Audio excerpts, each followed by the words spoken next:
The Broncos completed one of the greatest comebacks in NFL history on Sunday, but we're still left wondering, are they even good? And then we got the Chargers losing to the Colts. Have they lost their mojo on defense? And then over to the Raiders, they got demolished by the Chiefs. Another embarrassing loss. It's a time to blow it up over there in Las Vegas. We'll discuss all three teams. Cheers. Cheers.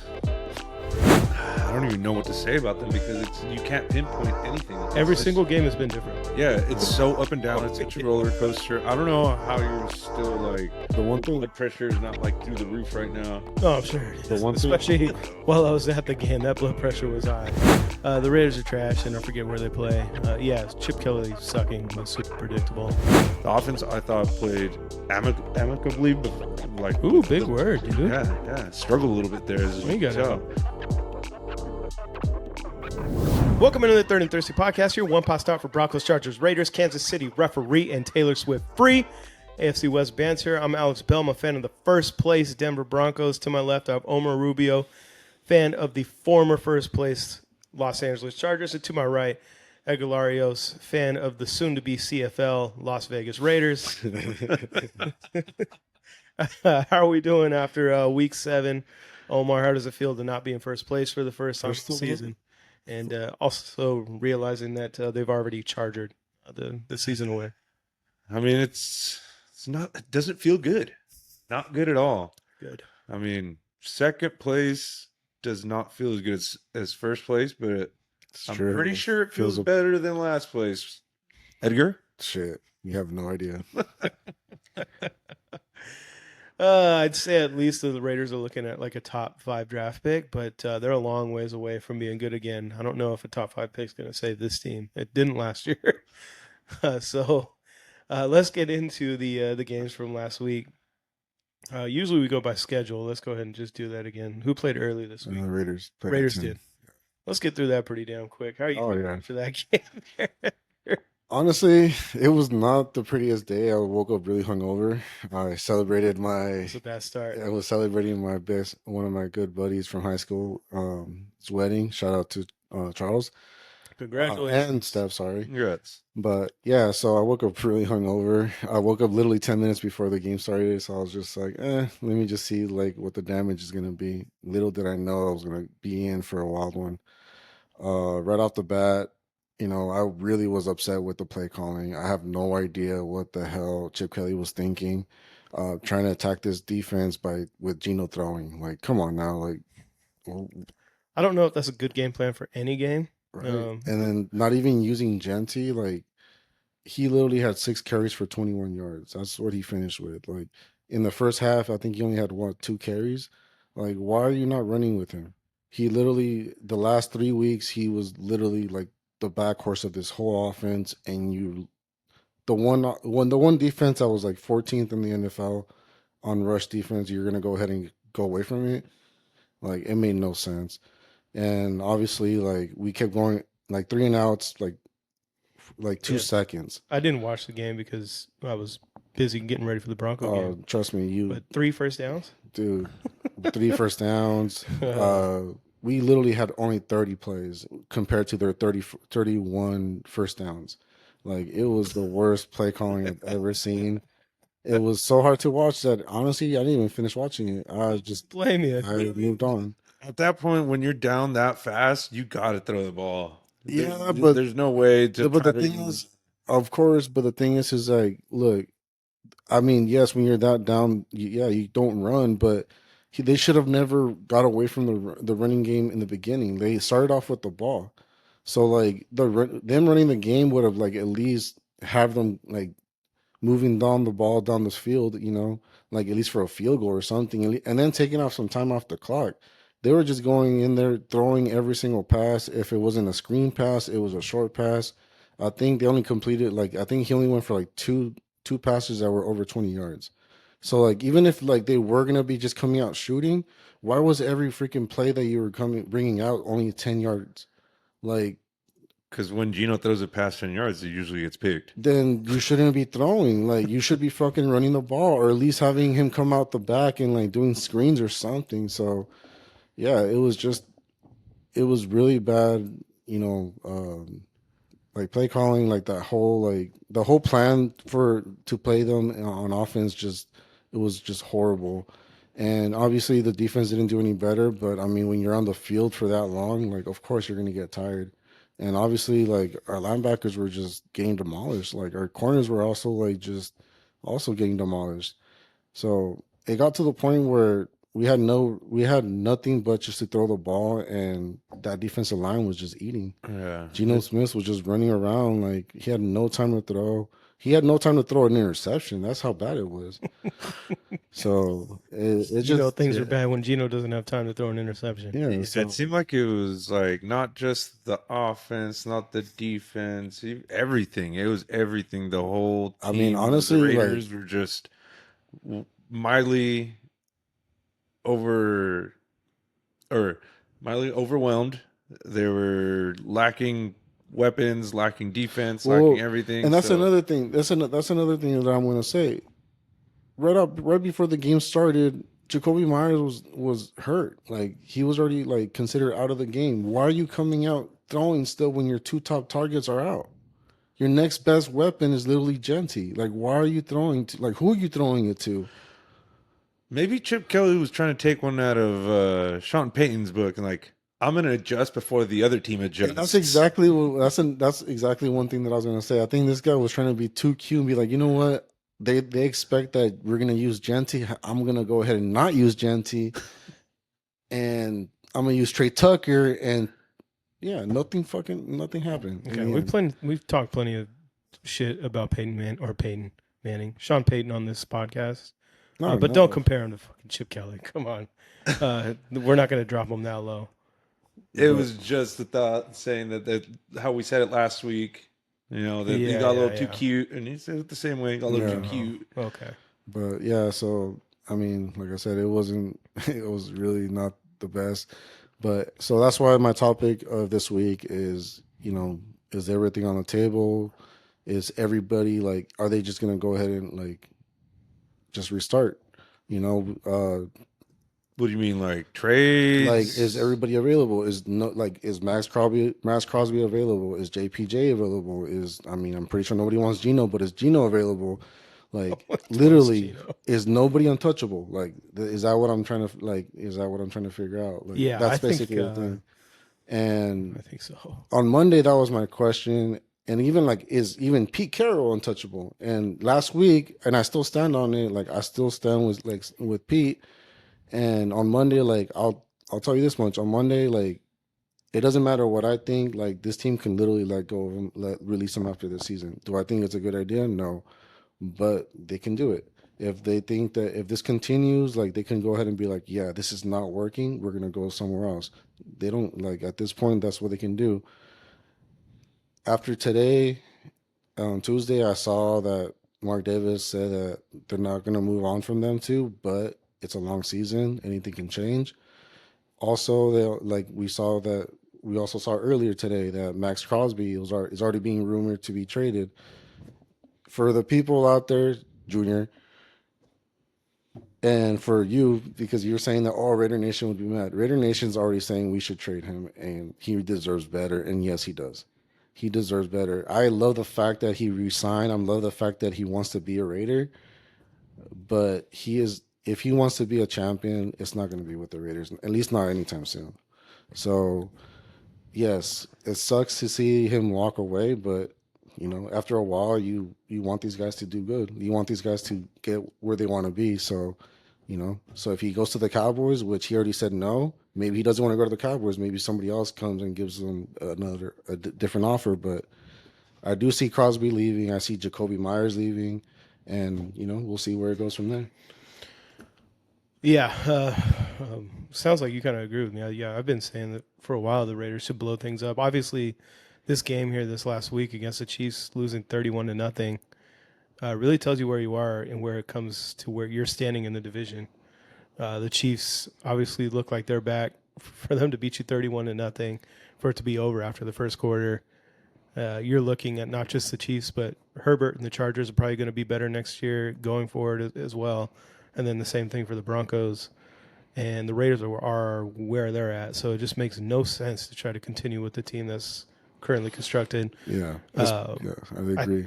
You got to give Pete Carroll at least a year, but You got to honestly, I would even say move on from him and see if you could bring someone in that's going to be there for a while, because for the long run. They're going to be there, or they're going to be in the bottom cellar of the AFC West for at least 3 years. Yeah, you've got to hit on a quarterback. You've got to hit on a couple of different offensive line picks. You've got to hit a ton of defensive picks, corners. You've got to really build through the draft, because who the hell is going to want to go to Vegas in free agency? Like, yeah, I want to sign up for being in fourth place every year and having to get beat by Mahomes and Bo Nix and Justin Herbert 6 times a year. But it's not just the players; it's the coaching too. Like you got to get competent coaching in there and keep them around. Well, that's what Pete Carroll was supposed to be. Yeah, but you can't. With the team that he inherited, there wasn't a chance. You have a couple pieces, young pieces you could probably build around, but it's going to take, usually if you're this far at the bottom, it's going to take 2 to 3 years. Yeah, to build up. The thing is that competitive. The thing is that, and like, I mean, there's a lot of Raider fans are like me as well. We're all like guilty about this. Is that we have good starters, but when these starters fall, as soon as one of these starters fall, there's nobody behind them. Like we have no depth, and the thing is that, you know, at this point for us, like look at us right now, like we have nobody that's a receiver. You know, as bad as Gino's playing, we have no depth behind him. Like our offensive line is hurt. We have no depth behind them. So it's like, of course, like we need a coach that, you know, if it's Pete, you know, like I said, great. But if it's not, you know, at this point for me, it's like you have an opportunity to restart. Do it the right way. You know, stop with these fucking like short fucking things that are like they're not really fixing it down the road. They're just pushing. You're just making it worse down the road. Like you're gonna make yourself worse down the road, and you're gonna continue this cycle. So like I said, if they walk away from Pete, it sucks. But as long as, you know, for me, it's like as long as they have a plan and everything. And personally, I think Spartak. I still believe in Spartak. I think Pete's a good coach, but I agree. Like you make a lot of sense, especially what you said last week that he has a time limit. You know, he can't build this team in 3 years. You know, and then yeah, we can think that he's gonna resign another 3 years, but dude, by that time he's already gonna be like 77, 78. So, you know, it's like I said, they have an opportunity to restart, and we'll see how it goes. You know. Because it seems like they've been restarting every year, every other year, and it's just like hope. I mean, they do hope and nothing. Of course they do, but the thing is that they always just try to like. They don't really. They've always. How could I explain it? They always bring in somebody to restart the whole entire the entire organization. The organization, the whole like culture.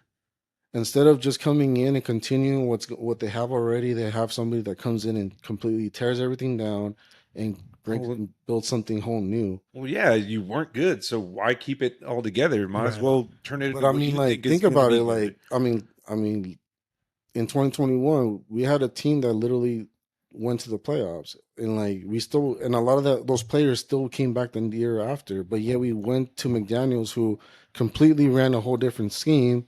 Well, that was gutted that whole team, and then now look at it. None of that worked. Terrible hire. And then from there, like it just got worse. More and more people kept leaving, and now we're left with basically just pieces of like three different coaches trying to put a team together in 1 year, because they can't get more than 1 year to fucking put a team together. Well, yeah, I mean, you're definitely gonna need more than 1 year with this rebuild. That's why I was so critical of Pete Carroll being picked as the head coach. As great as he is or was, he's not going to be there long enough to where he'll be there when they're competitive. You're looking at this roster. I'm looking at it now. Like I was going to say, maybe there's 3 players on the Raiders that you would consider untouchable. One, you know, Genty and Bowers. And then I was thinking, all right, well, they got a left tackle, Colton Miller, who's pretty solid, but he's 30. So what? In 3-4 years, when they might be competitive, he's going to be 33, 34 years old. That's another one that it's probably time to get rid of him as well. There's really Like, nobody on the defense that you guys can say like obviously, this is. except for Crosby. Yeah, but I mean, even then, There's, everybody's already talking about leaving. There's one guys, and after that, I mean, who's a young player mean, that's a corner? You can say technically, he's going to be our cornerstone on this team for the next 5 years. okay, technically, he's not the one that's talking about leaving. Like everything is just coming up. People are just literally gonna be like coming up to him because because he's the obvious one. yeah. But the thing he is, would bring back the but I'll most. be honest with you, like there's also other like players that are also coming up now. I do see those type of players. I'm not gonna say they're gonna end up being like all pros like after this year and shit, but I can see them like Thomas Booker, the defensive tackle that we got from the Eagles. Dude, that guy's literally has became a starter and became a solid starter for us. Jonah Laulu, he's also another upcoming like starter for us. Like I said, as much as this year has sucked, there's definitely players that I can honestly see they can build around. Now, like as Alex says, it's not gonna take us a year or two or it's probably gonna take us at least 4 years if we stick with Pete.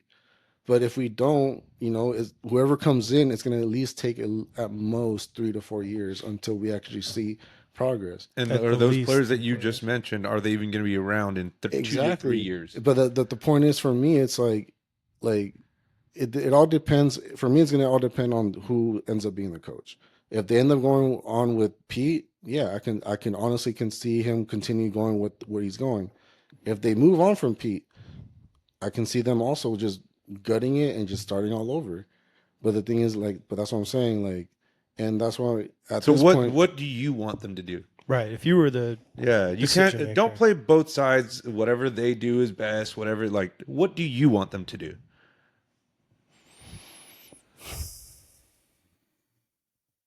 CFL, nah, they might do okay there. nah. Honestly, I would keep Spytech, and I don't know. I would honestly depending on who's going to be available next year for coaching. Just say I'll right move on now, from as Pete. as you see it, with the players you have, with As the way everything that's going. as the way I see it right now, I'll stick with Pete. And the only reason I stick with Pete is because I don't know who's going to be a coach available next year. Like sure, your guys' defensive coordinator, maybe your guys's, but does the Raiders really want to go with the defensive minded coach? Maybe, or do they want to go with the offensive minded coach? Like I personally think they should go with an offensive minded so he can bring in his own rookie quarterback. But that depends if there's going to be one available. If not, then let Pete Carroll continue trying to build. At least start building that defense. I mean, sure, the defense we did horrible against the freaking the Chiefs, but we're still ranked 11th, which is surprising, and we're top 10 in the run, and we're 19th in the pass. So as much as like I said, as much as this year has been horrible, like there is some bright spots that they can build around from. Yeah, I think it'll need a lot more bright spots to be able to compete in this division. Yeah, A lot more. that might be some coaching involved in it with Pete Carroll, which that shows that he is. I mean, there's progress. That's all I'm That's what saying. But there's progress. But like I said, it's a long year, and if these losses continue, he can be just already out. Yeah, but like I was trying to say, like you took the words out of my mouth. Progress. If there's progress, that's more than you've had in the last 10 years. That's the best. That's the best we've ever been in defense the last 20 years. I've never seen the defense ever been. That's what I'm top saying. 15. There's progress. Then So I'd say I'd stay with it. Like I said, there is progress. The offense is just it needs a lot of work. The one person I'm really gonna I'm calling out, which this guy, I know he's probably ignoring me. Hell no. He's It's because he's just tired of Third and Thirsty podcast being right all the time. But Chip Kelly, man, you gotta fucking get your shit straight, dude. You came into the NFL trying to prove people that you belong in here, and so far, I've been blaming Gino, but this last weekend, dude, I don't know. I really question the play calling. Well, we do know that the Raiders have a long way to go. I'd say they blow it up. But I've been saying that for a long time. I'm glad to see that they haven't done it yet, and that they're going to continue to suck for a long time. Was there anything we wanted to add on the Raider front? No, but shut up. I'm sure we'll get. I'm sure we'll get back to it next week, just to talk about how shitty the Raiders are. They got a bye this week, right? Yeah, at least I get to They fucking can't have lose. one. Yeah, I was gonna say it might still take Any worse? still taking the bye week. Oh, trust me, it can. No, And that's trust me, it's in the past. It has gotten worse. But could be some trades that can. oh, no, I'm not even a lot talking worse. about trades. I'm talking about past. Some stuff has happened in my weeks. So knock on wood. But, yeah, I finally get at least 1 week. I can just relax. Know that they're not gonna lose. Yeah. Okay, let's move on. Before we do, shout out to anybody that's watching on YouTube. Thank you. Leave a comment. Let us know what you think the Raiders should be doing here, given that they suck again, and looks like they're going to suck for a long time. Do they blow it up? Do they continue with what they got? Let us know. Like, subscribe. Again, about 80% of the people that watch our videos are not subscribed. Let's fix that. If you are watching, hit the subscribe button. Really appreciate it. And then we're on Apple and Spotify and Instagram, Third and Thirsty Podcast. So which game do we cover this time? We want to do the Chargers. We want to do the Broncos. We can get into the Chargers game. Let's do it. We'll save the best for last. Because I got a lot of shit to talk. The non-loser for last. Yeah. Yeah. It doesn't feel good not being in first place anymore. It feels great being in first place. So tell us about the Chargers and how shitty they are now. Yeah. All the injuries are definitely catching up. Last week we played a very subpar team who we barely beat in the Dolphins. This week we ran into probably the best offense in the league. It's the best offense in the league. Yeah, the best offense in the league. And Led by Daniel Jones, which I still can't believe we're saying that. it was like I have a the kid run. It was like anybody running through a wet paper towel. Basically, that was their offense versus our defense. Our defense was the wet paper towel, just in case anybody was wondering. I was able to put that together. Yeah. Yeah, and that's how it happened. The run game for the Colts just gashed. There was no way that the Chargers could stop that run. They were giving up, I want to say, like 6 yards a carry to Jonathan Taylor. What did he Who end up with? had a modest? We held him under 100.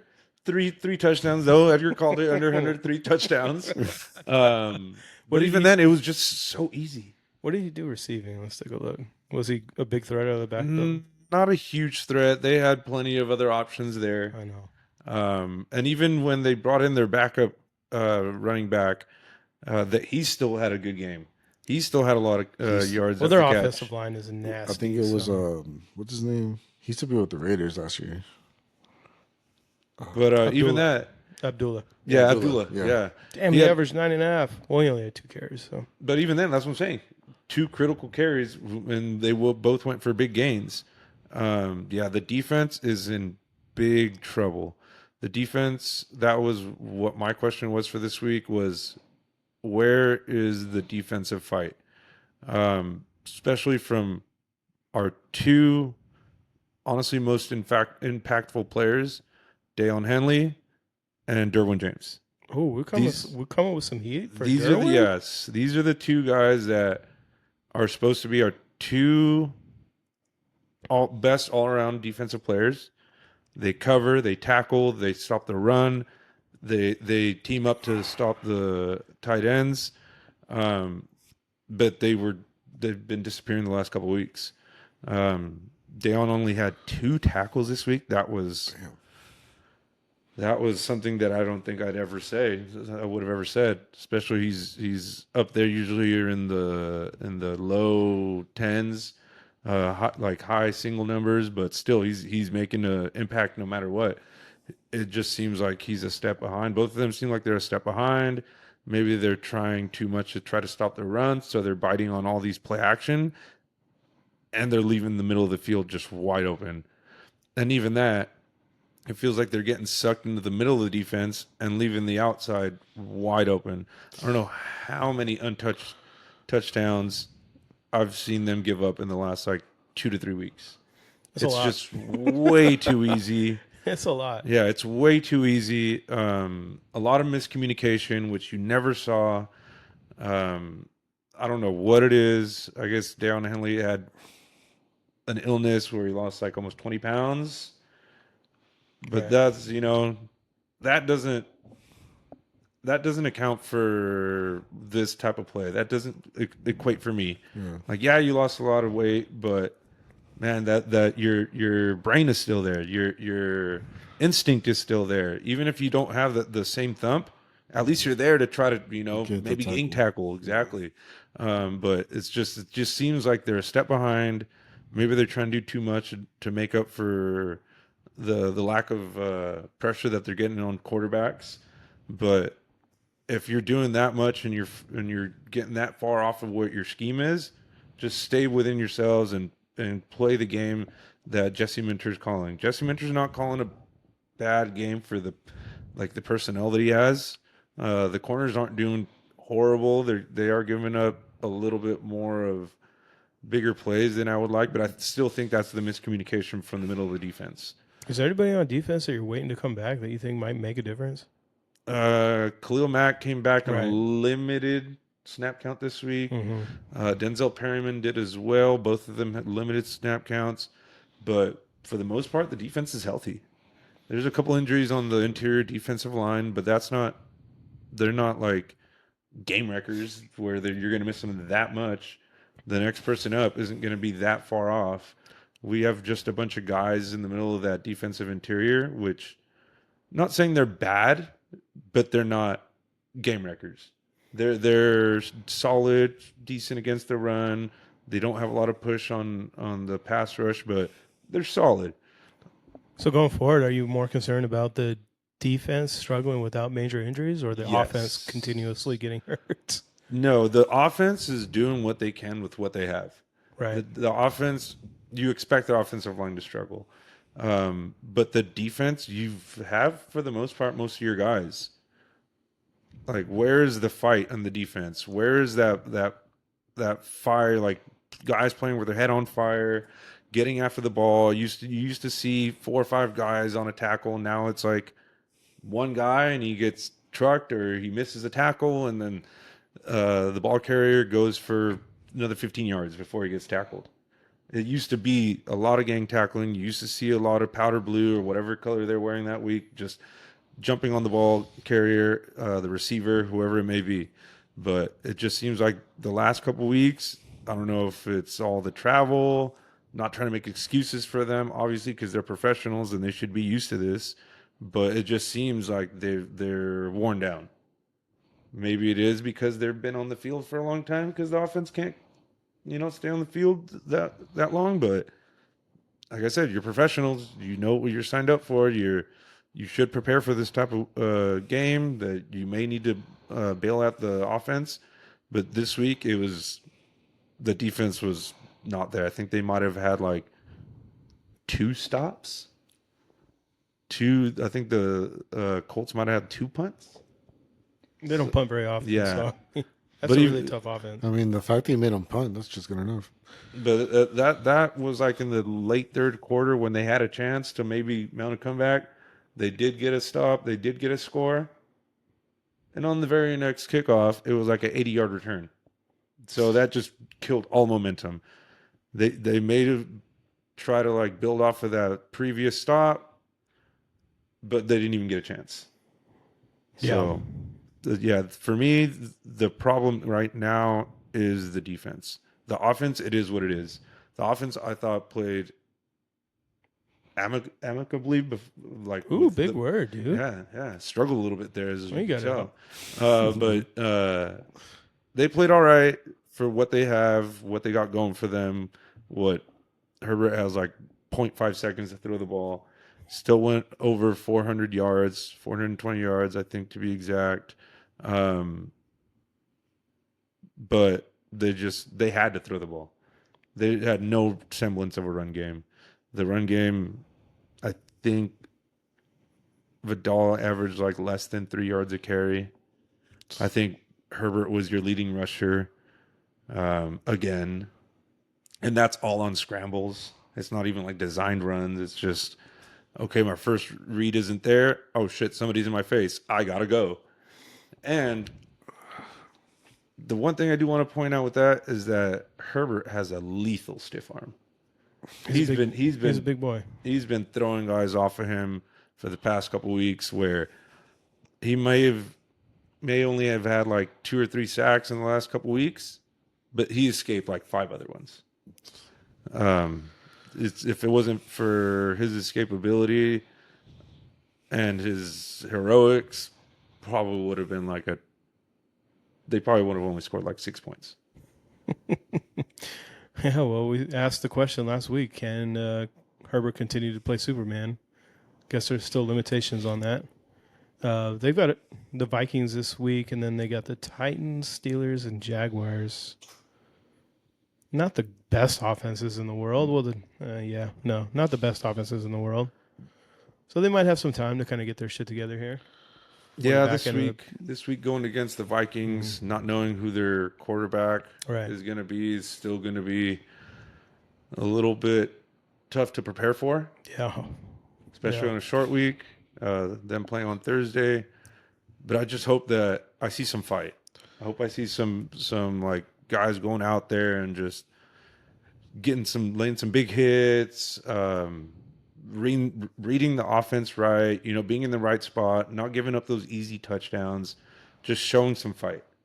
If they show some fight this week, that'll get things going. And it needs to come from those 2 guys that I mentioned earlier. It needs to come from Dalen Henley, and it needs to come from Derwin James. That's their 2 guys that everybody else feeds off of.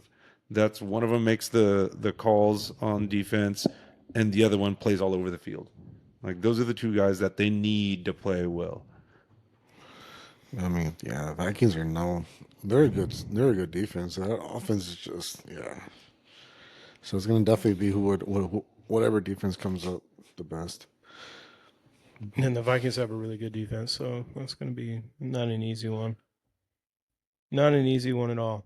Okay, anything else to add on the Chargers shell of a defense? No, I still believe in Jesse Minter. I mean, like I said, they didn't really add too much to their defense over the offseason. They thought coaching would just make up for people that lost or not adding, but I still believe in him. I think he'll turn things around. I think he will be able to make adjustments. Just hope they're the right ones. Okay, well, let's get to the Bronco game, which was a lot of fun for me. I do remember you guys saying last week that you had the Broncos losing, both of you guys, so suck it, both of you guys. You probably thought, fuck those guys until like 5 seconds before the game ended. Nothing to say about you guys. I had something to say about the Broncos and how bad they were playing up until the damn well. He's like, I'm never coming to a game ever. I definitely had that feeling. I've been a pretty bad luck charm for the Broncos every time I have gone out to a game. But going out to Denver, seeing the Broncos with that comeback, that's the reason why you're a fan of a team, or for moments like that. To be able to be there was just insane. The first 3 quarters was pathetic, to say, to put it nicely. But, obviously they turned things around. But during those first 3 quarters, it's just like, damn, I flew halfway across the country to come see this game. They can't move the ball on offense. The defense isn't playing up to their standards. And the referees are doing everything they can to try to get the Giants to win this game. We'll get into that a little bit more here in a bit. But that comeback was crazy. Even, after the Giants had scored to put themselves back up, I'm watching the Broncos offense and I'm just like waiting for something terrible to happen to end the game, like an interception or a crazy stupid fumble but I had faith in Bo once he turned things on. He's been pretty shitty in the first 3 quarters in that game. He made a couple of good throws, but definitely nothing to write home about.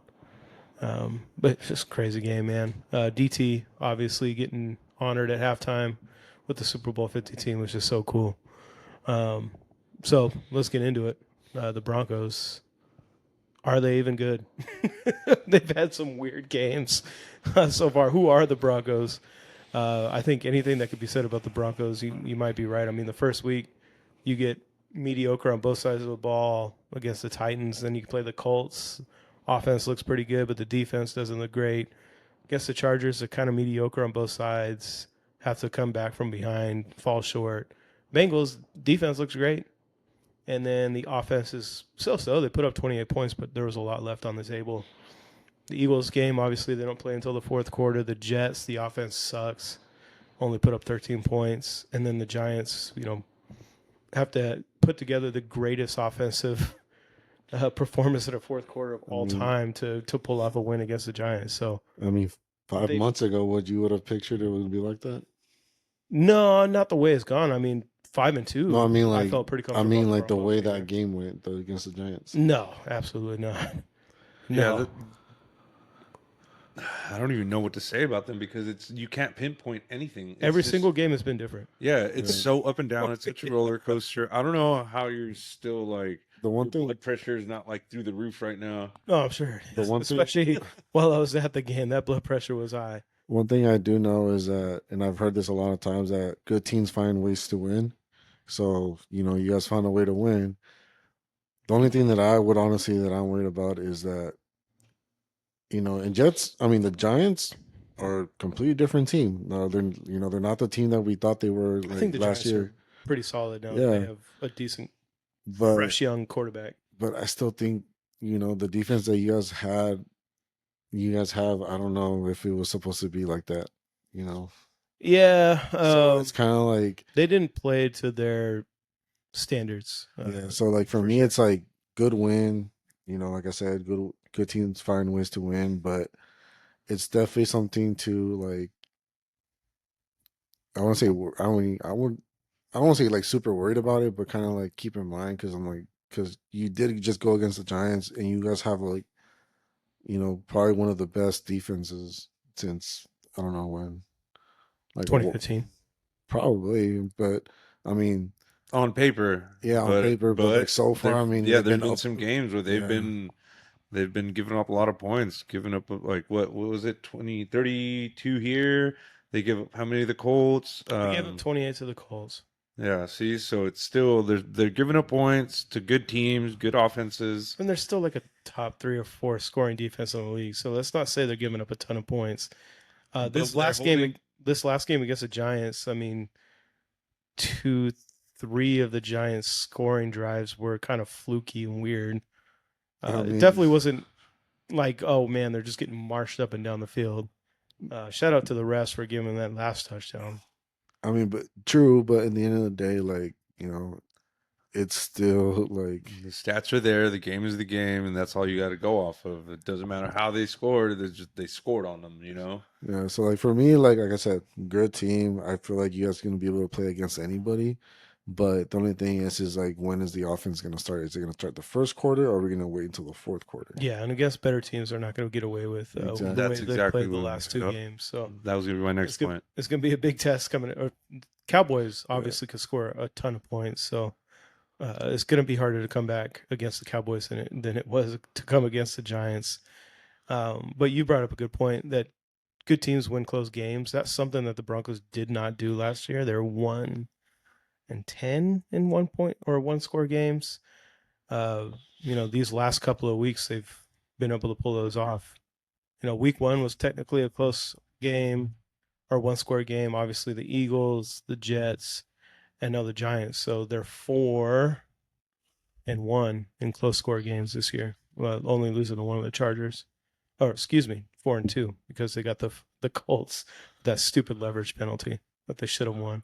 Crazy thing is, a couple of different things go right in those week 2 and 3 games. The Broncos could be undefeated and be the only undefeated team in the league. The Colts game is definitely a lot more fluky than the Chargers. The Chargers were able to put together that drive at the end of the game, but I mean, at the very least, you could say that the Broncos should be 6-1, which is crazy to say because, again, they've been so up and down.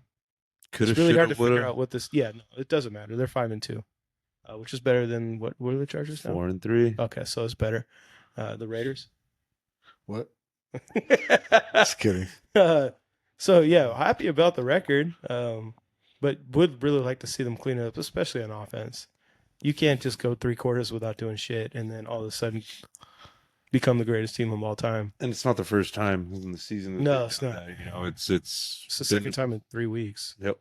They never got anything going against And even Giants. before that, and not before that, but including those couple weeks, there's been a lot of no offense, not just offense showing up at the end, but like against the Jets, that offense was very, very different than what it was even in the second, third, and fourth quarter this week. Right, last week. But we were talking about before that. I mean, 20 points against the Titans, 28, 20, 28. I mean, that's not terrible. Wouldn't say they're not scoring points in those games. 28 against the Bengals should have been 41. Against the Bengals. Against the Chargers, obviously, you know, we talked about it after that week. Bo missing a couple of wide open throws. Broncos should have won that game if those connect. That's something that Bo obviously has been lacking this year is the deep ball. So a couple of those changes need to be made if they're really going to be making a deep run in the playoffs. You can't do what they're doing and sustain it. Unfortunately. Unfortunately, there is room for improvement. There always is. There always is. The Broncos have a lot on the offensive side. But I do have confidence that they'll be able to get it together. I'm just pissed that freaking J.K. Dobbins freaking didn't really run the ball as much, and Harvey got more of the touches. Not really. Dobbins had like 80-something yards. He still had 81. Harvey only had 4 carries. Maybe some receptions, but dude, I mean, honestly, like I completely got destroyed on fantasy too, and freaking Jake, I had Dobbins on both of my fantasy. I was like, what the heck? He just didn't score any touchdowns. Yeah, he still had 80 yards. Which if on Dobbins, was it 9-10 carries? 14. He had a big one of 32. So okay. Outside of that, he wasn't really ripping them off. If Dobbins would have scored a touchdown, I would have won another $600 on a anytime touchdown parlay. He was the only one that didn't hit. Damn it. Well, how do you feel about the run game, though? Run game has been solid. Think it's been as solid as you think. It's been okay, but it hasn't been something that they can lean on. It should be something that they can lean on. It's just that Sean Payton never does. He wants to do those screens instead, which schemed up, they've actually been working pretty well. The wide receivers just haven't been blocking, which is a big part of a screen. Yeah. Well, it's the reason why they're not working, but it's so predictable as well in a lot of situations. It's like if they get in a situation where a second and long, I'll bet anything that they're going to throw a screen, and the other defenses know that, and they sniff it out right away. And it's hard to block when a guy knows exactly where the ball is going. So, but it's easy to tackle the receiver, the ball carrier, whoever may be if the receiver in front of them isn't blocking, if they're just kind of trying to get in the way. Yeah, that's the point. Yeah, it's the scheme, the way the play is drawn up isn't really the issue. It's the execution. The effort. Yep. Which is a problem. Which is definitely a problem. You can't just start executing in the fourth quarter and expect to win a lot of games. They've gotten away with it because they played 2 subpar teams. The Giants are better. They've got a pretty solid defense over there. Their defensive line, like I said, defensive line was good. But, when you're playing against better teams, which the Broncos have a tougher schedule coming up, Cowboys, obviously, that defense sucks. Mm-hmm. But their offense is crazy. So you're going to need to score the points. Then you got the Texans. They have a really good defense. Raiders really suck. Then you got the Chiefs, Commanders, Raiders again, Packers, Jags. And honestly, the Texans are not really. Their offense sucks, but their offense is struggling. That defense is still solid. Like I said, any defensive line that's good can scoring defense in the league. They get up the least amount of points, and by far, I think so. Yeah, if you got a defensive line like they do, that can ruin a game. That can still wreck any type of offense. Yeah, I mean, they could definitely keep your offense in games, but Yeah, it'd be nice to get Ben Powers back, which he's probably not going to be back until December. So that's going to be tough. Palczewski did a pretty good job at left guard. Did suck that we didn't get to cheer on 63 as eligible because he was in there at left tackle. Oh, I'm sorry, left guard. Speaking of tackles, did you guys see Garrett Bowles get that target in the end zone? No. Freaking pissed me off, man. That's another thing about Sean Payton's play calling. Another. He gets way too cute sometimes at the goal line. Too cute. It's like, just run the damn ball. It was so frustrating. Everyone around me in the stadium was just like, can we just run the ball in? And then he has Garrett Bowles report as eligible at left tackle and go out and try to catch one in the end zone instead of just run the ball. I think he threw in a new gum at that point and was like, I got an idea. This new gum just gave me some new ideas. But yeah, I mean, that's pretty much it for me on the Broncos. You guys have anything else to add on I told you. who the Broncos are? Are they good or are they bad? That fourth game might have been it. Yeah. Nah, but it's cool that you actually finally won. If they just don't wait till the last minute. Yeah, I mean, if they were just a little bit more consistent. To be honest, I mean, theoretically, they are good. But when they go up against a better team that, we'll find out these next couple let's see if they're going to be able to, with their schedule, we'll find out. This is when, like I said, you'll get some better quality teams. If you come out with these wins, then that's when I say the Broncos are somebody to deal with. Not just in the division, but in the whole conference. Yeah, these next couple of weeks are going to tell us a lot, especially this week against the Cowboys, I think. So let's move on. Let's do some IPAs and seltzers. Yep. Sick. Do it. Cool. Again, for anybody that's watching for the first time, IPAs is Impact Player Award, awarded to anybody that crushed it this week, or sometimes we get a little creative, go outside the box. And then we give seltzers away to people that deserve a seltzer and not a beer. Because we say beers for people that deserve it, and seltzers to people we don't want to give beers to. So who wants to start? I'll go start since the Raider game was first. For my IPAs, honestly, there's nobody's gonna get it from the Raiders. I don't think so. Obviously, there's nobody in the defense, nobody on offense, no coaching, nothing. But I am gonna give one out, and I'm gonna give one out to a Hall of Famer, a future Hall of Famer. Probably the only one person I kind of respect on the damn Chiefs side, and that's Andy Reid. Great coach. Great play calling. He had one of the best play callings that I've ever seen. He's been one of the best coaches I've ever witnessed, even with the Eagles. So the IPA goes to him. And this last win was his first blowout win ever. So to his first blowout win. Okay, that's enough praise for the Chiefs. It seems like Edgar's trying to throw in a little pitch there for Andy Reid to come and coach the Raiders. Yeah, that was not leaving. That was not leaving Kansas City. Kansas City's gonna give him like part of the state for him to stay there. No, honestly, I can't give it to anybody on the Raiders, so I got to give it to somebody that did good in the damn game, and I'm not gonna give it to no players. I'm not gonna give it to no players. So no, definitely do not do that. Omar, IPA. My IPA goes to OG2, Rondé Gadsden the second. That's right, he did have a good game. Yes, I think Herbert finally found his tight end. After not having like a solid tight end since Hunter Henry in his rookie year, and Herbert's rookie year, cycling through players the last couple years since then, Rondé Gadsden really broke out. I thought he broke out last week when he had a decent game. This week, it seemed like he was the focal point of the offense. I want to say he had 8 receptions, because I'm just like thinking off the top of my head here.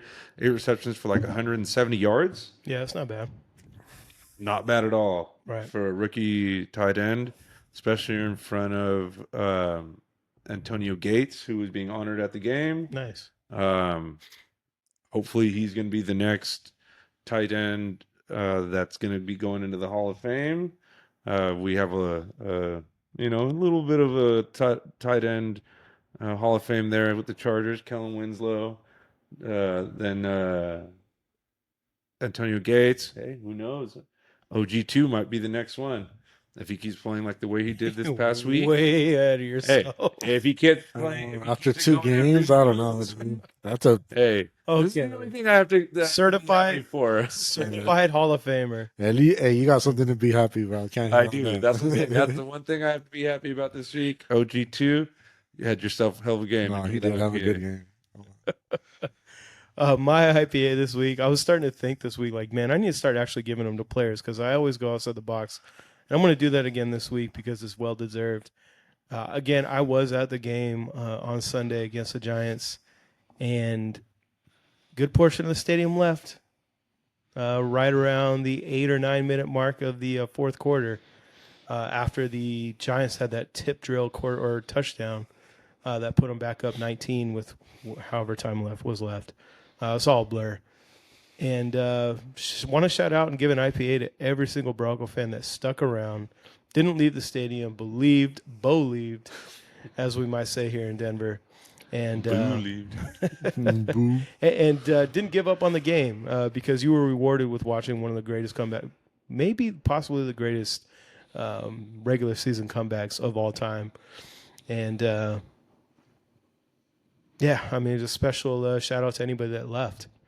And I hope you feel that pain for a long time, giving up on the Broncos like that. I wonder if any of them tried to like get their way back into the stadium. I'm sure they tried. I'm sure they but You did. cannot get back in. Yeah, I'm Once sure they you make that tried. decision, you're out, and you didn't get to witness one of the greatest things I've ever seen in sports. So, big IPA to every single Bronco fan that stuck around. Unfortunately, it wasn't enough. Anyone that left should be ashamed of themselves. Oops. I don't know why. I just thought the same when you said all those people that left and tried to like maybe they were hearing it on the radio just to try to like say like, oh, maybe something will happen.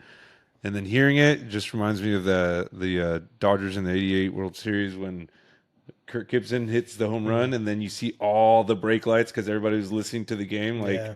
what the heck? Yeah, it was a lot like that. Yeah, so shout out to anyone that stuck around. Yeah, just like me. So IPA to me. Well, you're gonna go. Cheers. Seltzers. Let's get them. Seltzers. Let's do some seltzers. Seltzers. I'll go again. Where do I start? Just kidding. The one Everyone. The team. they can all just share one. No, just kidding. The one person I'm gonna give one to because it really irritated me, and especially because I was really positive that Jemty could have hit the parlay, could have easily got 50 or more than 50 yards, or I think it was 60. Chip Kelly, dude, like it makes no sense how you're not gonna use your running back against a defense that isn't the best at stopping the run. So yeah, it goes to him. Chip. Yeah. Chip Kelly, super predictable that it wasn't going to work out for him in Oakland, Las Vegas, Los Angeles, wherever the Dude, hell out there, Raiders Los Angeles, Lompoc, freaking Santa Maria. The Raiders are trash, and I forget where they play. Yeah, Chip Kelly sucking was super predictable. Warm IPA to Chip Kelly. Seltzer, you mean? No, Excuse me, warm he gets seltzer. a warm Yeah, seltzer. he didn't even get a warm IPA. If we hand him a IPA, He gives him one of those 0.0. It's one that's been sitting out in the sun for like 6 months. But yeah, You might still enjoy that. you get a seltzer. All right, Omar, seltzer. Seltzer for the Chargers. Already said his name. Down Henley. Only had 2 tackles. Was really just taken out of the game. It just seems like he's either taking a step forward on a passing play or taking a step back on a running play and just always a step behind. Hopefully it's just something that he's going through, trying to get his confidence and his strength back after being sick. And hopefully he turns things around, but unfortunately he's going to have to take this seltzer. Take that seltzer, dude. Well, that's a tough one to hand out, I'm sure. It is as high as I've been on him all season. You really have. But he deserves it. Can't hide from it. Yeah, he definitely deserved it. All right, seltzer. They'll keep it. Seltzer. Okay. Yeah, for mine again, I'm going a little outside the box, but it's well deserved. And I'm going to go the entire referee crew for this Broncos Giants game. I don't know if you guys got to watch the game, if you guys were busy watching it or not. I saw some of it, yeah. Just absolutely out of control refereeing. I swear I'm not a conspiracy guy, but there was something going on with those referees. I don't know if they had money on the game, if the NFL told them, let's get the Giants to win this one. But, I mean, especially leading with that pass interference on Riley Moss and that final drive was just absolute earmuffs for any children's listening. It was bullshit. Let's stop rewarding quarterbacks for underthrows, especially at the end of the game. Just because you underthrow the ball and they have to go through the cornerback who has his head turned and is playing the ball, let's not reward that with, okay, now you get to snap the ball from the 1. It's absolute bullshit. I'm sick of it. I think anyone who's a fan of the NFL should be sick of it. That is not football. If I'm a quarterback at this point, I'm just underthrowing my wide receiver and hoping for the best because that's your best chance, especially against the Broncos defense, of being able to complete a ball at the end of the game to try to get yourself in a position to win. And then to top it all off, Brad Allen, you're a huge bitch going and shoving Justice Sernad at the end of the game. Did you guys see that? Yeah, did see that. It was so obvious that they were pissed about the Broncos winning that game. The Broncos are celebrating. For some reason, it doesn't get the hell out of the way. And he takes his anger out by shoving Justice Sernad. They're shoving him. So Drake Greenlaw goes and gives him a piece of his mind. Drake Greenlaw is going to miss the Cowboys game, which is the best offense in the league. Because he's defending his boy like, hey, don't shove my fucking dude like that. And Wentz goes over and gives him a little John. And dude, Brad Allen throws a flag. Did you guys see that? Yeah. They always That's get the guy. like, bro, the game is over. Like your little power trip that you have going right now is over. You cannot throw a flag. Just they always get the guy that retaliated. the game was retaliated against him. No, I'm saying with Greenlaw, they always get the guy that retaliated. So he's retaliating against literally him, Brad Allen, the guy that shoved Justice Sernad.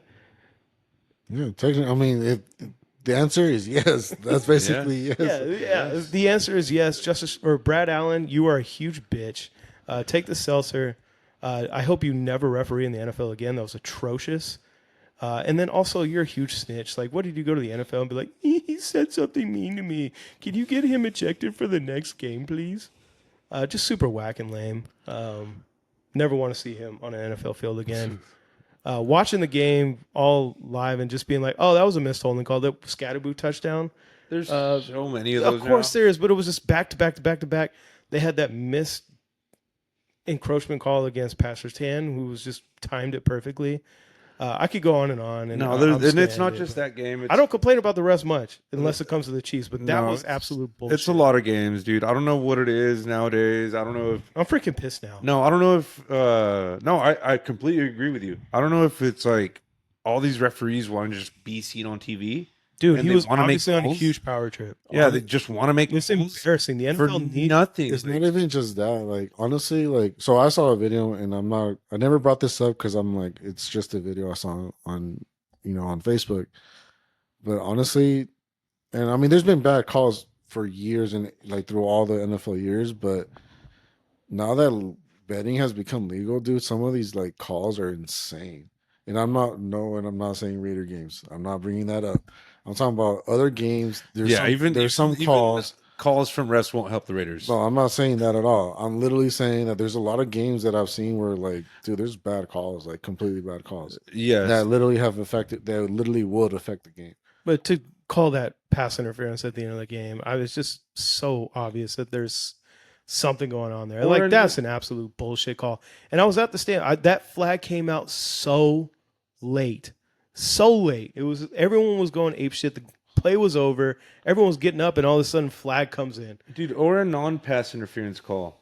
Or like that they had on Ladd McConkey in the end zone where he hit him in the hand. The guy like swung at his hands, hit his hands down, then turned his head around and got a hand up. And so they're like, oh, he got his head around. That wasn't a pass interference. Or looking at plays without having the other team throw a challenge flag. Like there was a play where there was a ball that landed or there was the running back landed right close to the line, the first line of scrimmage, and instead of like they called it a fourth down, and instead of having the Colts throw a red flag, the challenge flag to try to challenge it, they like looked at it again without any challenge to it, and they were like, "Oh yeah, never mind. He made it. He made that first down." It's like, how does that even happen? Like, how do you get to look at it twice without having you make the call, and you make the call? Those calls are from like New York and shit. It wasn't even like a 2-minute drive. No, like literally, like they say that for now. Like there's sometimes when there's somebody from New York looking at plays or looking at the game, and then like they usually be calling like, oh that wasn't a catch, or go look at it or something like that. Yeah, but go look at it. Yeah, at least. but like to make it faster, they would just tell them like, oh, that wasn't a catch. It's to make the game go faster. So like I agree, like there's been a lot of questionable calls, but like that one could have been a very questionable call too. You know, just somebody in New York just randomly being, oh, it was a catch, and they're like, okay, New York said it was a catch. Let's keep moving. This shouldn't be somebody in New York. It should be somebody there. It should be somebody that could be It's held accountable. It's because they don't want, so when like they stop the game and go look back at it, they don't want to spend too much time on that. So supposedly they want somebody from New York or somebody that's out there knows what they're doing and to look into the stuff like that to make things go faster, basically. No, all I know is that we need to hand out seltzers to the Broncos refereeing crew, refereeing across the NFL, and the NFL for just not holding the refs accountable. It's insane that guy pushed Justice Stradad. Yes. Like if any player did that to a referee, they'd be suspended for multiple games. Yeah. How players and fined. And this Brad Allen ain't getting shit done to him. How players have stats put out with them, good or bad, after every game. NFL referees should not just that. Out, like, that should be punished. No, they should be able to be punished. That's what should be. How many calls were missed? How many calls were made that were wrong? Calls are always going to be missed or made or whatever. Yeah, but doing some shit like shoving a player at the end of the game put their stats out there is a different level, and that needs to be held accountable. No. Yeah, I think put their stats out there. Let everybody know that this is the worst. To be honest with you, like I'll be honest with you, I didn't know that happened. I did see Greenlaw kind of go up to him, but I have no idea how that whole situation happened. Hearing it, honestly, that guy should just be suspended or expel or like let go. He shouldn't be a referee no more. If you're literally if your emotions are so bad that you're gonna go ahead and push a player when you're a referee, you're not supposed to touch anybody. But still, it's your job. Don't fucking touch the player. Like, why the fuck are you getting so mad and pushing a player? Like, you're not supposed to be doing that. And then you go ahead and cry to, I don't know, NFL, whoever, and you get the guy suspended when he's trying to back up his friend. I mean, his teammate, bro. That's fucked up. It's bullshit. Yeah. I do have to say I love that Greenlaw did that though. Broncos have a dog on defense. When he comes back, and he comes back full force because he only played one half in this game. But when he's back and he's inserted in the defense totally, Broncos got a dog on defense. And I'm really excited to see how that's going to look. So anything else to add for this week before we get into the next episode? No. Hopefully the Chargers can get back on top. I hope not. At least we got a quick turnaround. Yeah, that's true. Okay, well, until then, 108 days until Bo Nix wins his first Super Bowl. Can't do it. The Chargers are there. They're not going to be there. Cheers. He's not going to do it because he's going to be in his own lane.